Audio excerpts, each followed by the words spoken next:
आणि याच्यामध्ये आपण circulation, that is the transportation, excretion and respiration. Okay, respiration animal start केलेला आहे. ठीक आहे. आता रिस्पायरेशन मध्ये आपण लंग्स पूर्ण आपण बघितलेला आहे, त्याच्यामध्ये ब्रॉन्काय असेल. ठीक आहे. त्यानंतर ट्रॅकिया असतील. ओके, नोज असेल, लॅरिंग्स असेल, हे पूर्ण आपण डिस्कस केलेलं आहे. त्यानंतर आपण जे काही मेकॅनिझम आहे ब्रीथिंगचं हे सुद्धा आपण डिस्कस केलेलं आहे. ठीक आहे. आणि त्यानंतर आपण जे स्टार्ट केलं होतं ते आहे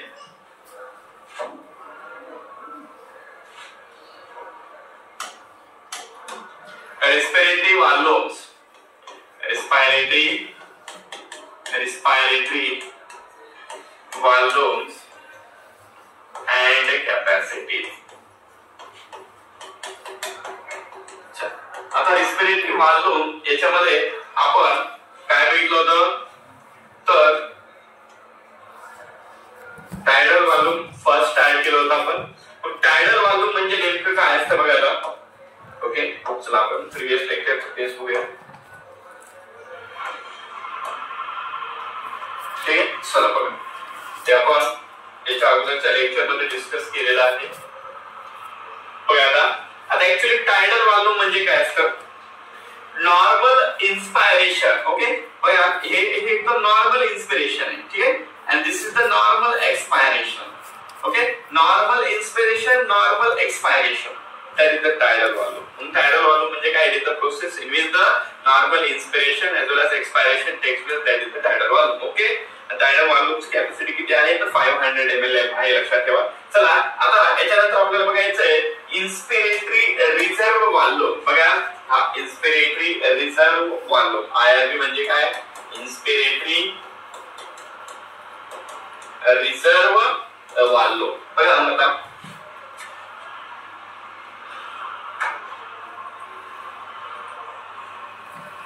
this is the normal inspiration. ठीक आहे.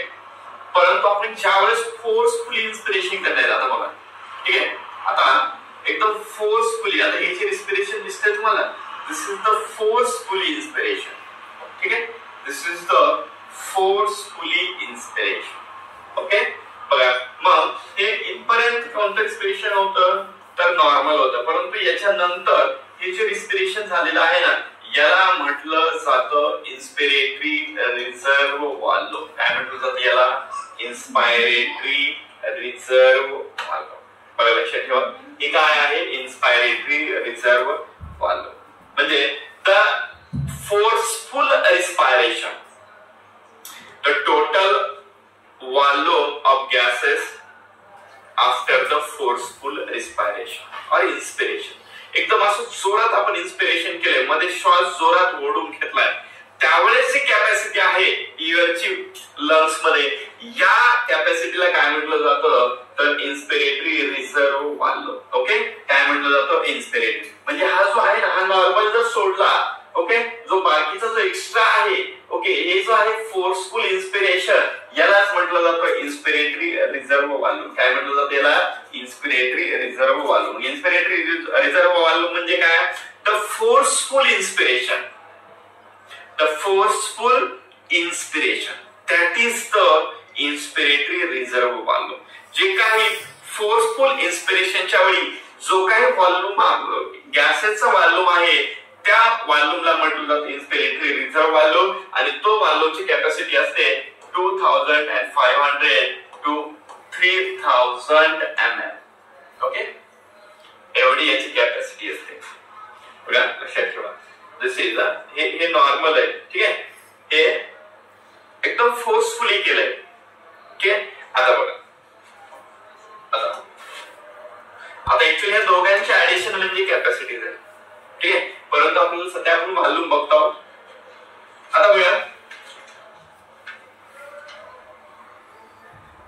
इथपर्यंत, हा हे जे एक्सपायरेशन आहे हे नॉर्मल आहे, परंतु याच्या नंतर एकदम आपण जोरात एअर बाहेर पास करायला. ओके, आणि याला म्हटलं जातं, हा जो तुम्हाला दिसतोय ना, ओके, हा जो गॅप दिसतोय याला म्हटलं जातं एक्सपायरेटरी रिझर्व व्हॉल्यूम. म्हणजे ज्यावेळेस आपण एकदम असं जोरात बाहेर एअर पास करणार आहोत, ओके, त्यावेळेसची जी कॅपॅसिटी आहे व्हॉल्यूमची त्याला म्हटलं जातं expiratory reserve volume. The forceful or the capacity of volume of air after forceful expiration. बघा जी कॅपॅसिटी आहे, ठीक आहे, जे फोर्सफुली आपण जे काही एक्सपिरेशन केलेलं आहे त्या एक्सपिरेशनलाच काय म्हटलंय तर एक्सपायरेटरी रिझर्व्ह व्हॉल्यूम म्हटलंय. काय म्हटलं त्याला? Expiratory reserve volume. The forceful respiration that is the okay the forceful expiration. बघा इथं फोर्सफुल इन्स्पायरेशन आहे आणि इथं फोर्सफुल एक्सपायरेशन आहे, ठीक आहे. आणि हे जे फोर्सफुल एक्सपायरेशन आहे याच कंडिशनला काय म्हटलंय एक्सपायरेटरी रिझर्व्ह व्हॉल्यूम. ओके. आणि याची जी कॅपॅसिटी आहे किती असते तर 1000 to 1100 ml. ओके.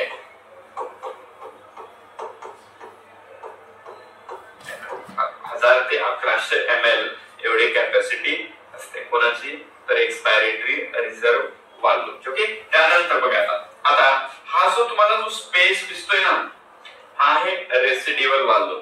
किती तुम्ही फोर्सफुली एअर बाहेर टाका, ओके, एअर तुम्ही एक्सप्रेस करा तर हा जो व्हॉल्यूम आहे हा व्हॉल्यूम बाहेर काढता येत नाही. म्हणजे ही जी हा जो एअर आहे या एअरला आपल्याला लंग्सच्या बाहेर कोणत्याच मेथडने काढता येणार नाही. किती फोर्सफुली जरी आपण एक्सपायरेशन केलं तरीही ओके ही जी व्हॉल्यूम आहे हा व्हॉल्यूम लंग्सच्या बाहेर निघत नाही. याला म्हटलं जातं रेसिड्युअल व्हॉल्यूम.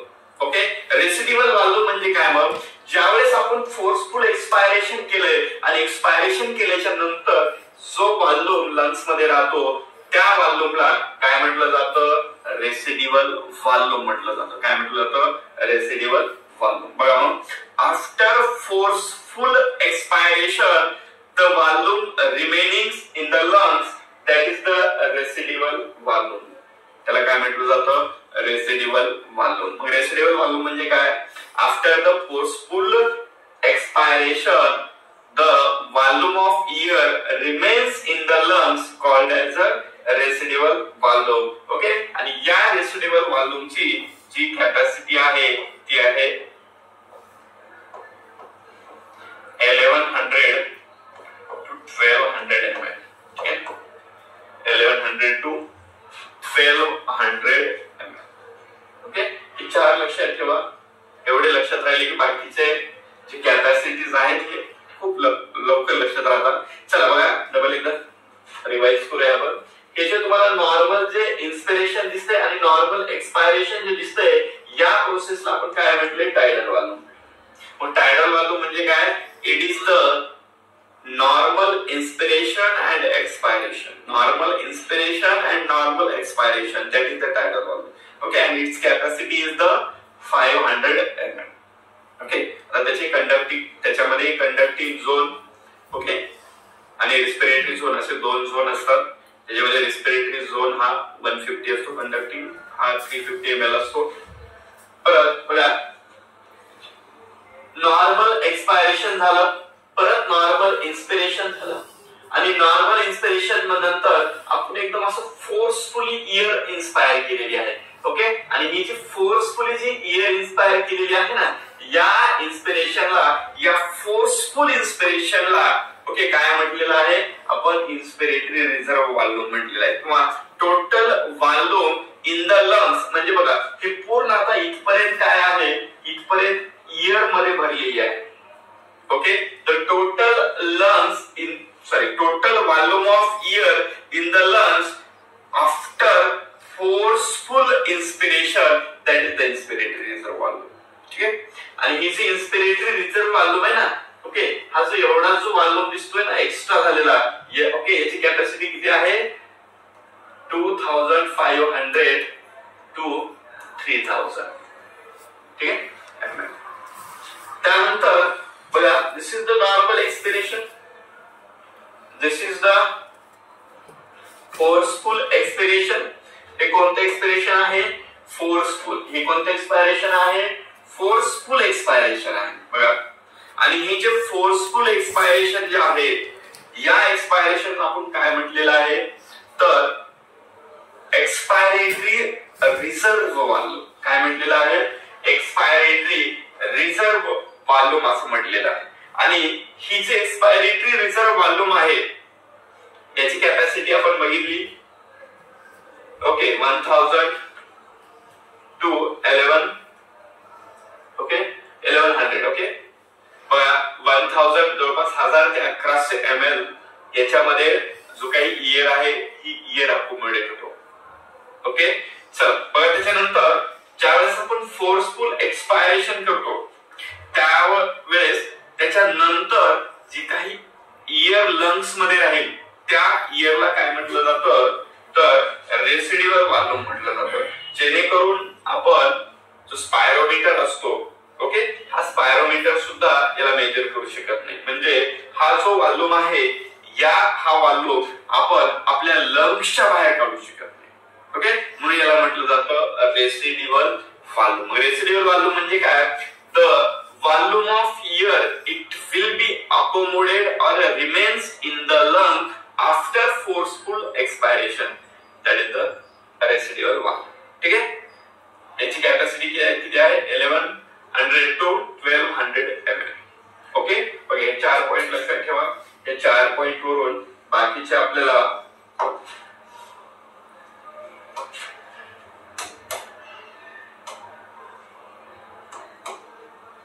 बघा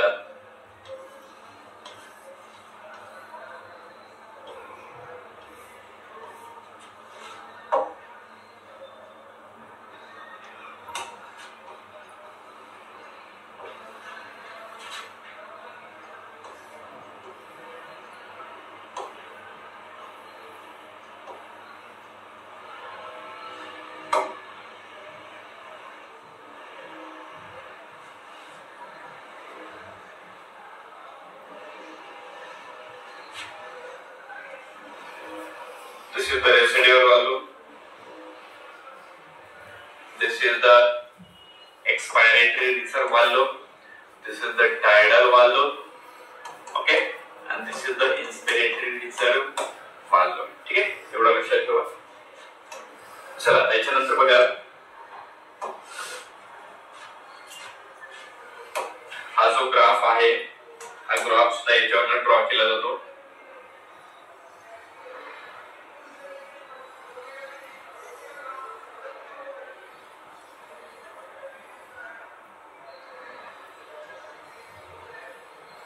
ठीक आहे दिस इज द ग्राफ हा आहे ग्राफ ओके आता याच्यामध्ये हा जो कॅपॅसिटी दिसते this is the tidal volume okay त्यानंतर ही जी कॅपॅसिटी दिसते ही आहे इन्स्पिरेटरी रिझर्व्ह व्हॉल्यूम ही आहे एक्सपायरेटरी रिझर्व्ह व्हॉल्यूम ओके आणि प्लस हे tidal volume plus expiratory reserve volume plus tidal volume plus हा वरचा जो आहे ही इन्स्पिरेटरी रिझर्व्ह व्हॉल्यूम ओके याच्यापासून काय तयार होतं परत बघा हा जो expiratory reserve volume plus residual volume याच्यापासून वेगळी कॅपॅसिटी तयार होते ठीक आहे परत बघा inspiratory reserve volume tidal volume and expiratory reserve volume याच्यापासून वेगळी कॅपॅसिटी तयार होते ठीक आहे म्हणजे याच्यापासून बघा कॅपॅसिटी म्हणजे काय आहे it is the addition of the volume capacity म्हणजे हे व्हॉल्यूमचंच ऍडिशन आहे आणि याच्यावरून आपल्याला काय तयार करायचं तर कॅपॅसिटी तयार करायचं बघा आम्हाला आपण फर्स्ट बघितलं ओके फर्स्ट बघितलं tidal volume normal inspiration expiration okay forceful expiration that is the inspiratory reserve volume forceful inspiration forceful expiration and the remaining years in the lungs after forceful expiration that is the residual volume ठीक आहे आता capacity मध्ये first capacity आपल्याला बघायची इन्स्पिरेटरी capacity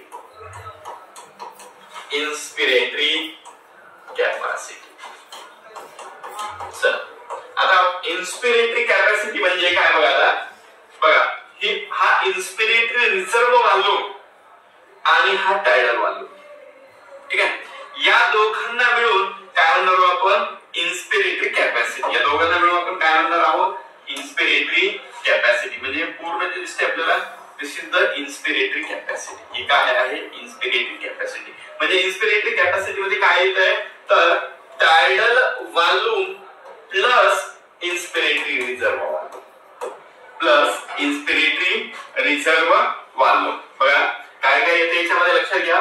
tidal volume plus inspiratory reserve volume. म्हणजे बघा tidal volume म्हणजे काय? Normal inspiration. ठीक आहे. हे फोर्सफुल इन्स्पिरेशन आहे. ओके. आणि नॉर्मल एक्सपायरेशन आहे. ओके. याच्या पूर्ण जे यायला लागलेत ना एवढे जे घटक यायला लागलेत ओके यांना काय म्हटलं जातं? इन्स्पिरेटरी कॅपॅसिटी. ठीक आहे. म्हणजे बघा आता टोटल व्हॉल्यूम. आता इथं आपल्याला व्हॉल्यूम आतापर्यंत आपण फक्त व्हॉल्यूम म्हणत होतो परंतु इथं टोटल आहे कारण याची ऍडिशन. ठीक आहे. टोटल व्हॉल्यूम पण कधी बघा बघा एक नॉर्मल इन्स्पायरेशन ओके म्हणजे एक नॉर्मल इन्स्पिरेशन झाल्याच्या नंतर जे काही टोटल व्हॉल्यूम आपल्याला दिसतोय ठीक आहे या total volume after normal inspiration. Okay. बघा ज्यावेळेस आपण फोर्सफुल इन्स्पायरेशन करणार आहोत ओके आणि forceful inspiration this is the forceful inspiration and this is the normal inspiration. ठीक आहे. बघा ना म्हणजे ज्यावेळेस नॉर्मल इन्स्पिरेशन झालं ओके नॉर्मल इन्स्पिरेशनच्या नंतर फोर्सफुल इन्स्पिरेशन होणार आहे. म्हणजे हे जे फोर्सफुल इन्स्पिरेशन आहे the total volume in the lungs during the forceful inspiration that is the inspiratory capacity. Okay. तर सिंपल लक्षात ठेवा tidal volume plus inspiratory reserve volume that is the inspiratory capacity. Okay. IC. Okay. So याच्यानंतर second expiratory capacity. Expiratory capacity. आता expiratory capacity म्हणजे काय असतं बघा. Expiratory capacity म्हणजे tidal volume plus expiratory reserve volume म्हणजे जे टोटल व्हॉल्यूम दिसतोय ना तुम्हाला लंग्स मध्ये ओके आफ्टर फोर्सफुल एक्सपिरेशन म्हणजे जोरात आपण बाहेर हवा सोडली आहे ओके आणि ती जी हवा आहे ओके ती जी एअर आहे that is the inspiratory capacity. याला काय म्हटलं जातं? इन्स्पिरेटरी कॅपॅसिटी. इन्स्पिरेटरी कॅपॅसिटी म्हणजे काय? Tidal volume plus expiratory reserve volume. The total volume after forceful expiration. ठीक आहे. That is the inspiratory expiratory capacity. चल याच्यानंतर बघा आता expiratory reserve volume and residual volume. Okay. आता हा जो स्पेस दिसतोय तुम्हाला हा ओके आता ऍक्च्युअली हे नॉर्मल कंडिशनला व्हायला बरोबर आहे का? म्हणजे तुम्ही ज्यावेळेस नॉर्मल एक्सपायरेशन करणार आहात त्याच्यानंतर जी काही एअर लंग्स मध्ये राहणार आहे त्या लंग्सला ओके त्याला फंक्शनल रेसिड्युअल व्हॉल्यूम किंवा फंक्शनल रेसिड्युअल कॅपॅसिटी असं म्हटलं जातं. थर्ड कॅपॅसिटी कोणती? Functional residual volume. Functional residual volume और कॅपॅसिटी. ठीक आहे. मग फंक्शनल रेसिड्युअल व्हॉल्यूम काय आहे बघा. The total amount of air it will be accommodated or present in the lungs after normal expiration. Normal expiration नंतर जी काही एअर आपल्या लंग्स मध्ये आहे त्याला म्हटलं जातं फंक्शनल रेसिड्युअल व्हॉल्यूम. काय म्हटलं जातं? Functional residual volume. ठीक आहे. आता बघा